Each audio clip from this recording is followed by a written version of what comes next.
स्वागत है दोस्तों। आज मैं लेके आई हूँ पंजाबी तरीके से सरसों के साग और मक्की की रोटी की खास रेसिपी। जिस तरीके से पहले बहुत ज्यादा टाइम देकर हांडियों में साग को पकाया जाता था और बहुत ही अच्छा टेस्ट उभर कर आता था, आज कम समय में हम उसे गैस में और कुकर में बनाएंगे और वही टेस्ट आपको मिलेगा। तो उसके लिए बढ़ते हैं रेसिपी की तरफ। सरसों का साग और मक्की की रोटी बनाने के लिए पहले हम सरसों का साग बना के तैयार करेंगे। तो उसके लिए हमने लिया है 800 ग्राम के करीब सरसों का पत्ता। ये देसी वाली सरसों का इस्तेमाल करेंगे यहाँ पे सरसों का साग बनाने के लिए, जिसके डंठल बिल्कुल पतले और नरम होते हैं और इसके पत्ते सॉफ्ट और थोड़े छोटे साइज के होते हैं। मार्केट में बड़े साइज की भी सरसों मिलती है, तो आपके पास जो अवेलेबल हो आप उसका यूज कर सकते हैं।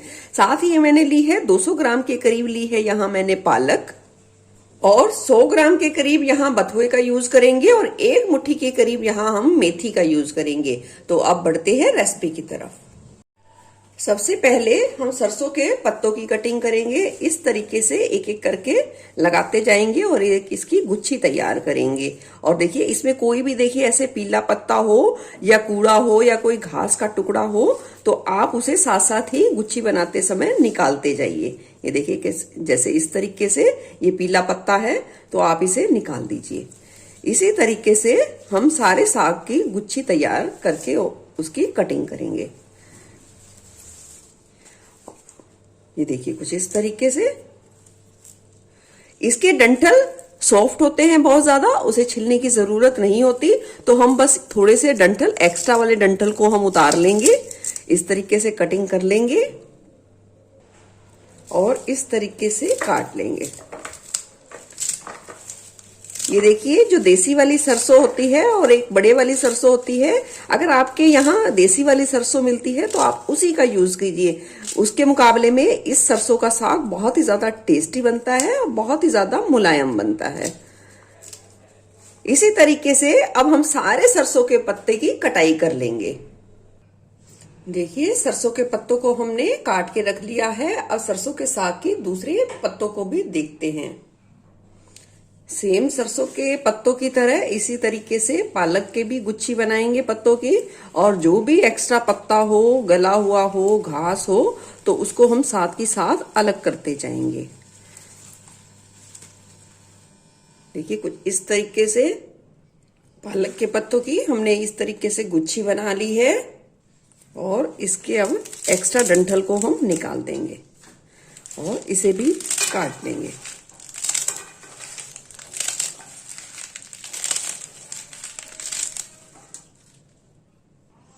पालक के पत्ते हमने काट के तैयार कर लिए हैं। अब हम बथुए के पत्तों को साफ करके तैयार करेंगे। इस तरीके से ये डंठल से आप निकालते जाइए बथुए के पत्ते, और इसी तरीके से हम सारे बथुए को साफ करके तैयार करेंगे। बथुए के पत्तों को हमने साफ करके अलग कर लिया है। इसे आप चाहे काट कर भी यूज कर सकते हैं, चाहे ऐसे भी डायरेक्ट साग में डाल सकते हैं, क्योंकि ये बहुत ही ज्यादा नरम होते हैं। और बथुए की तरह हम इस तरीके से मेथी के भी 1 मुट्ठी के करीब पत्ते साफ करके निकाल लेंगे।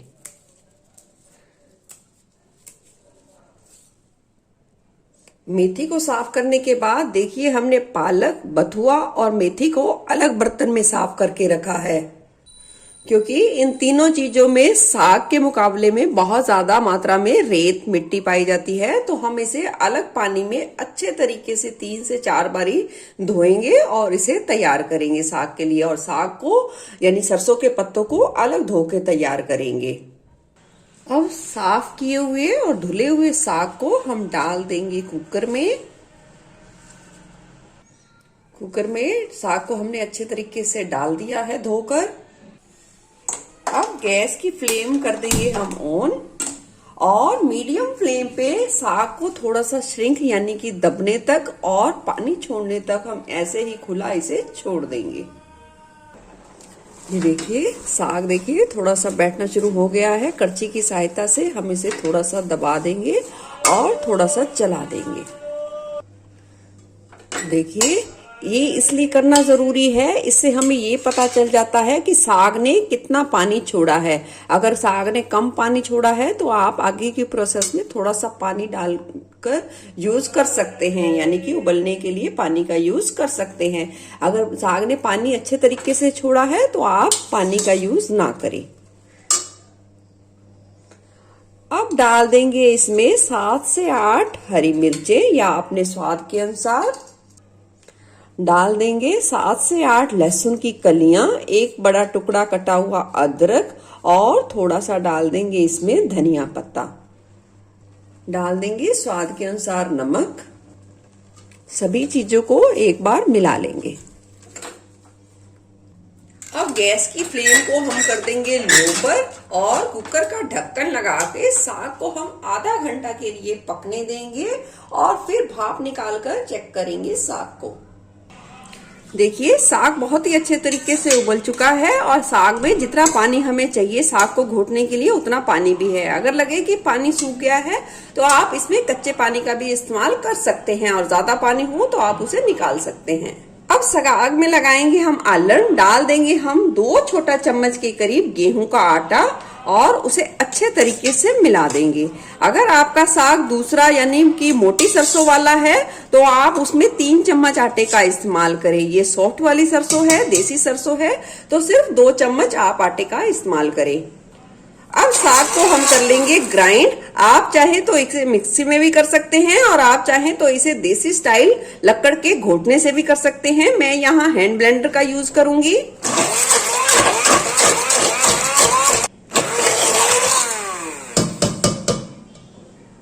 साग को बिल्कुल ज्यादा बारीक नहीं करना है, इसे हल्का हल्का सा हमने दरदरा रखना है, सिर्फ बिल्कुल थोड़ा थोड़ा सा दरदरा। ये देखिए, देख सकते हैं। अब साग को हम अच्छे तरीके से कढ़ाएंगे ताकि आटे का जो फ्लेवर है वो खत्म हो जाए और आटे की वजह से साग में सारे फ्लेवर बहुत ही अच्छे तरीके से उभर कर आए। अब साग को पकने के लिए हमने गैस पर चढ़ा दिया है। साग को लो फ्लेम पे हमें 12 से 13 मिनट के लिए पकाएंगे ताकि आटे का कच्चापन बिल्कुल अच्छे तरीके से निकल जाए और सारे फ्लेवर बहुत ही अच्छे तरीके से उभर कर आए। इस प्रोसेस को साग को आप ढककर करिए क्योंकि साग की छींटें जब पकने शुरू होता है तो बहुत ही ऊंचाई पर उठती है और अगर आप पे गिर जाए तो वो बहुत ही ज्यादा आपको जला सकती हैं और आपका ये जो किचन काउंटर है उसे भी गंदा कर सकती हैं। तो इसलिए आप इसे ढककर पकाएं। देखिए, चेक कर लेते हैं साग को। ये देखिए, साग जब कुकर के तले पर देखिए थोड़ा थोड़ा सा लगना शुरू हो जाए, इसका मतलब साग आपका बहुत ही अच्छे तरीके से पक चुका है। अब इसमें कोई भी आटे का कच्चापन नहीं है और सारे फ्लेवर बहुत ही अच्छे तरीके से उभर कर आए। इसे पकने में 10 से 12 मिनट का समय भी लग सकता है, 12 से 14 मिनट का भी समय लग सकता है। तो आप इस स्टेज को चेक करना बहुत ज्यादा जरूरी है कि साग कुकर के तले पे थोड़ा थोड़ा सा लगना जरूर चाहिए, तो आपका साग का फ्लेवर बहुत ही अच्छे तरीके से उभर कर आएगा। अब साग को हम ठंडा करके एक बर्तन में निकाल लेंगे। देखिए, ये मैंने साग की वीडियो सुबह शूट की है और मैं इसे रात को तड़का लगाऊंगी। 5 से 6 घंटे के लिए आप जरूर रखें साग को बना के, या एक दिन पहले बनाकर रख लीजिए और फिर तड़का लगाइए और फिर जो फ्लेवर उभर कर आएगा सब जिसे भी खिलाओगे सब आपकी खूब तारीफ करेंगे। आप इंस्टेंट भी तड़का लगा सकते हैं पर थोड़ा रुक के लगाइए तो बेहतर रहेगा। तो मैं इसे ठंडा करने के बाद लगाऊंगी तड़का। मिलते हैं बाद में। देखिए, साग को बने 6 से 7 घंटे का समय हो गया है। साग को लगाएंगे तड़का, पर तड़का लगाने से पहले हम मक्की की मूली वाली रोटी की तैयारी करेंगे। आपको जितनी रोटी बनानी हो मक्की की उस हिसाब से आटा लगा सकते हैं। मैं यहाँ 7 से 8 रोटी के लिए आटा लूंगी और यहाँ आप डाल देंगे 1 मुट्ठी के करीब गेहूं का आटा।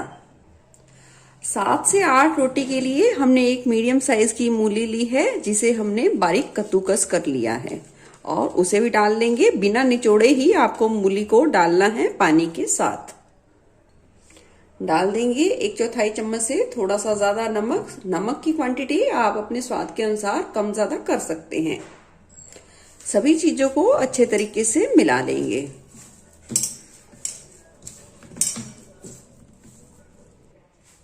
सभी चीजों को अच्छे तरीके से मिलाने के बाद इसमें आप थोड़ा थोड़ा करके पानी डालिए, क्योंकि देखिए मूली में भी पानी है, तो एकदम से पानी का इस्तेमाल आप बिल्कुल भी ना करें। थोड़ा थोड़ा सा करते पानी मिलाते जाइए और आटे को इकट्ठा करते जाइए।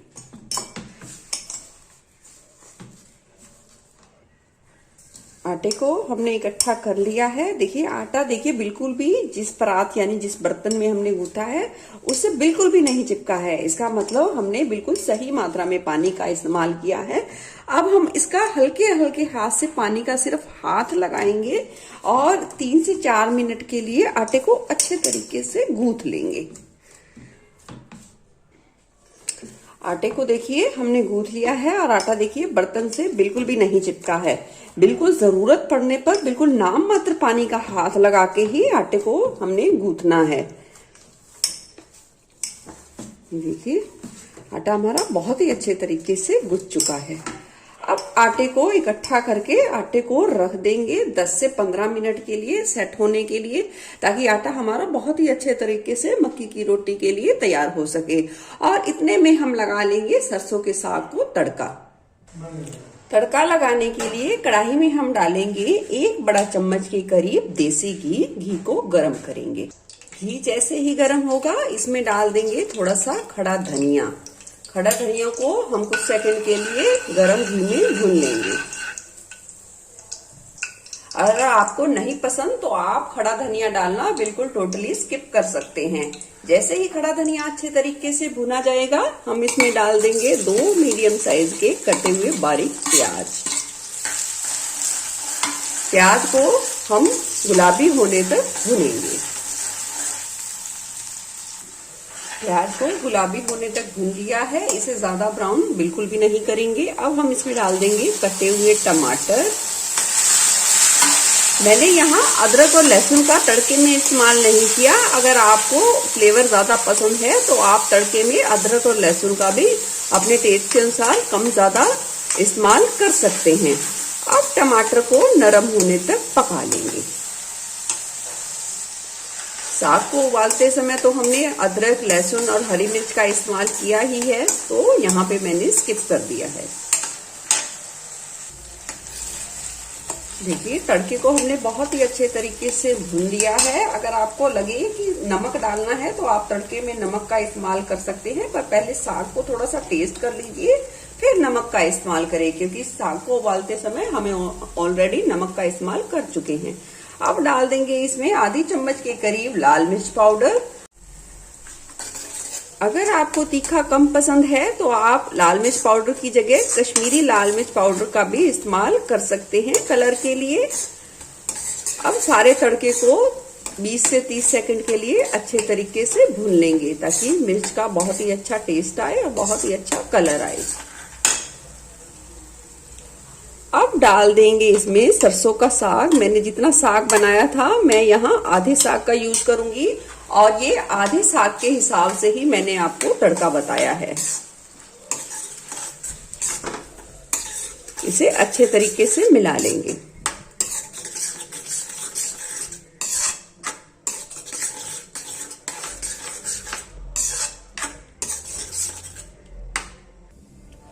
अब तड़के में साग को 5 से 6 मिनट के लिए लो टू मीडियम फ्लेम पे रिझने देंगे और लगातार साग को चलाते भी रहेंगे, ताकि साग हमारा कढ़ाई के तले पे ना लगे। इससे क्या होगा, साग में बहुत ही अच्छे तरीके से फ्लेवर सारे उभर के आएंगे और जितना भुनाव होगा साग का उतना ही वो ज्यादा टेस्टी बनेगा। साग को भूनते हुए 5 से 6 मिनट का समय हो गया है। अब हम इसमें डाल देंगे 1 बड़ा चम्मच मक्खन और इसे अच्छे तरीके से मिला देंगे। तो 1 से 2 मिनट के लिए लो फ्लेम पे रिझने देंगे, यानी कि भुनने देंगे साग को। साग बनके बिल्कुल तैयार है। अब बना लेते हैं साग के साथ मक्का की रोटी। आटा बहुत ही अच्छे तरीके से सेट हो चुका है रोटी के लिए। इसे हल्का सा चलाएंगे, ज्यादा नहीं गूंथेंगे, क्योंकि ज्यादा गूंथने पर भी क्या होता है, मक्की का आटा पानी छोड़ने लग जाता है, क्योंकि हमने मूली का इस्तेमाल किया है और वो पतला होना शुरू हो जाता है। अब बना लेंगे लोई।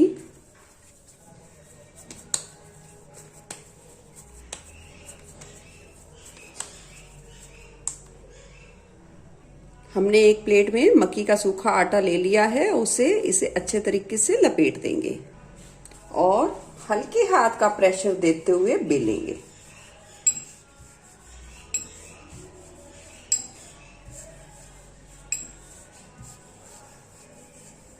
देखिए बिल्कुल भी नहीं टूटी है, बहुत ही अच्छे तरीके से बनी है। आप चाहें तो ये देखिए थोड़े से ये दरदरे से किनारे हैं, इसे कोई कटोरी रख के आप इसे काट सकते हैं कुछ इस तरीके से। आप चाहें तो ऐसे भी बना सकते हैं, उसमें भी कोई दिक्कत नहीं। इसे निकाल लेंगे। देखिए कितनी बढ़िया हमने बेल के तैयार की है। इसी तरीके से सारी मक्की की रोटी को बेल लेंगे। मैंने 2 रोटियों को बेल लिया है। आप चाहे तो इकट्ठी बेल के सेक सकते हैं, चाहे आप एक एक बेल के भी रोटी को सेक सकते हैं। जिस तरीके से आपकी मर्जी आप वैसे कर सकते हैं। मक्की की रोटी के लिए हमने तवे को बहुत ही अच्छे तरीके से गर्म कर लिया है। थोड़ा सा लगा देंगे घी और डाल देंगे सिकने के लिए और पलट देंगे। गैस की फ्लेम को आप मक्की की रोटी बनाते समय मीडियम टू हाई फ्लेम पे सेट कर सकते हैं, क्योंकि ये नॉर्मल रोटी की जगह थोड़ी सी ज्यादा आंच को सोखती है, यानी कि खींचती है।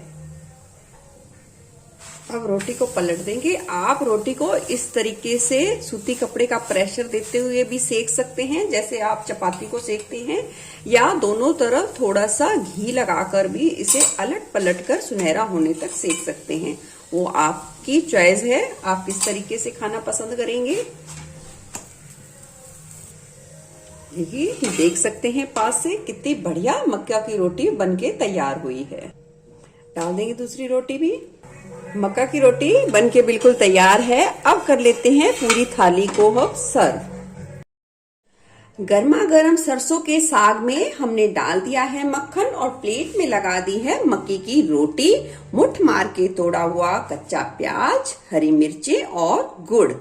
पंजाबी तरीके से ऐसे ही सरसों के साग और मक्की की रोटी को सर्व किया जाता है। मेरी आपसे पर्सनल रिक्वेस्ट है कि आप इस सर्दियों के सीजन में मेरी इस रेसिपी को खूब सारा प्यार दीजिए और जरूर ट्राई कीजिए। आपके परिवार वाले आपकी खूब तारीफ करने वाले हैं और उस तारीफ को आप कमेंट बॉक्स में जरूर बताइए। फिर मिलूंगी ऐसे ही बढ़िया रेसिपी के साथ। Eat healthy and stay healthy. धन्यवाद।